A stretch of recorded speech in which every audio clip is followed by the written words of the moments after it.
চাল ফুরায় গেলে চাল হাওলাত দেয়, কিন্তু খড়ি ফুরায় গেলে কেউ খড়ি হাওলাত দেয় না। আর এদিকে আষাঢ় মাসও চলে আসছে, আর এই আষাঢ় মাসেই সবসময় খড়ির কষ্টটাই সবাই ভোগ করে। আর যারা গ্যাসে রান্না করে তারা তো আসলে এই খড়ির কষ্টটা আর ভোগ করে না, কিন্তু আমরা যারা লাকড়ির চুলায় রান্না করি তারা আসলে এই আষাঢ় মাসে কোনো পাতা দিয়েও জাল দিতে পারি না, বা কোনো খড়ি জাবাও থাকে না। আর ঘর থেকে সেই শক্ত খড়িগুলো দিয়ে এই আষাঢ় মাসে রান্না করতে হয়। আর এদিকে আমার মায়ের সব শক্ত খড়ি শেষ হয়ে গেছে, কোনো খড়িই নাই, শুধু পাটখড়ি আছে। আমরা সারা বছর বেশিরভাগ সময় পাটখড়ি দিয়ে রান্না করা হয়, কারণ আমাদের ফরিদপুর এলাকায় সালতা থানায় পাট আর পেঁয়াজের জন্যই বিখ্যাত। আমাদের এদিকে প্রচুর পরিমাণে পাট হয়, প্রতি বছর এই পাটের খড়ি দিয়ে আমরা সারা বছর রান্না করি। কিন্তু এবছর পাট খড়িটাও অনেকটা কম হয়ে গেছে, তাই আমার আব্বা 1800 টাকা দিয়ে এই খড়িগুলো কিনে আনছে। এগুলো হলো আমাদের গ্রামে এক ভাবির কাছ থেকে কিনে আনছে বাঁশে ফাড়া। সেই বাঁশ, শুকনা বাঁশগুলো ফাইরে তার মাচায় রাখছিল, অভাবে পড়ে সে এখন এই খড়িগুলো বিক্রি করে দিল। আসলে সংসারে অভাব আসলে কত কিছুই না করতে হয়, আর আমাদের এদিকে খড়ির অভাব পড়ে গেছে, তাই 1800 টাকা দিয়ে এই খড়িগুলো কিনে আনা লাগছে। ঝড় বৃষ্টি যে কোনো দুর্যোগেই আসুক না কেন, সবকিছু বন্ধ থাকলেও খাওয়া কখনো বন্ধ থাকে না। আর খাইতে হলে রান্না তো করতেই হবে, আর রান্না যে করে সে বুঝে রান্নার জ্বালা। যদি খড়ি না থাকে রান্না করতেও মন চায় না, অনেক ধোয়া হয়, চোখ জ্বালা করে। আর যদি শক্ত খড়ি বা ভালো খড়ি হয় তাহলে তাড়াতাড়ি রান্না করা যায়, আর রান্না করতেও মন চায়। আর যে রান্না করে সে আসলে রান্নার কষ্টটা বুঝতে পারে। এর জন্য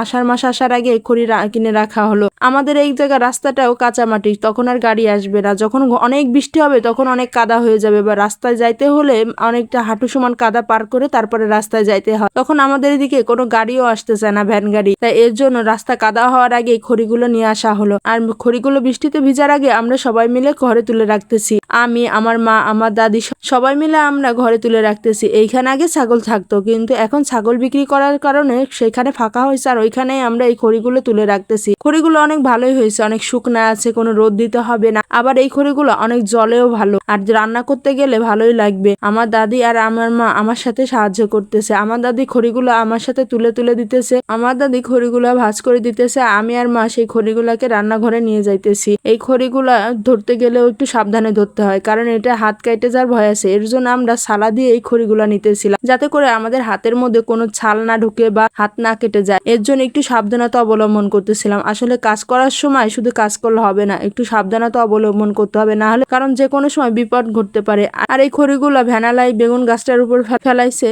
বেগুন গাছটা একদম নিচু হয়ে গেছে খড়িগুলার ভরে। যদি আজকে এই খড়িগুলা না সরায় তাহলে এই বেগুন গাছটাও নষ্ট হয়ে যাবে। এই বেগুন গাছটায় গোল গোল সবুজ সবুজ বেগুন ধরে, খেতে খুবই মজা লাগে। আমার কাছে তো এই বেগুনগুলা খুব মজা লাগে, যেমন ভর্তায় খাইতে, ভাজা, সব কিছুতে এই বেগুনগুলা অনেক স্বাদ। ভাবছি এই খড়িগুলা নেয়ার পর এই বেগুন গাছটাকে সুন্দর করে দাঁড় করায় দিব, যাতে আর নষ্ট না হয়ে যায়। আমরা সবাই মিলে খড়িগুলা খুব তাড়াতাড়ি খড়িগুলো আমরা ঘরে তুলে ফেললাম, আর গাছটাও বেঁচে গেল এখন।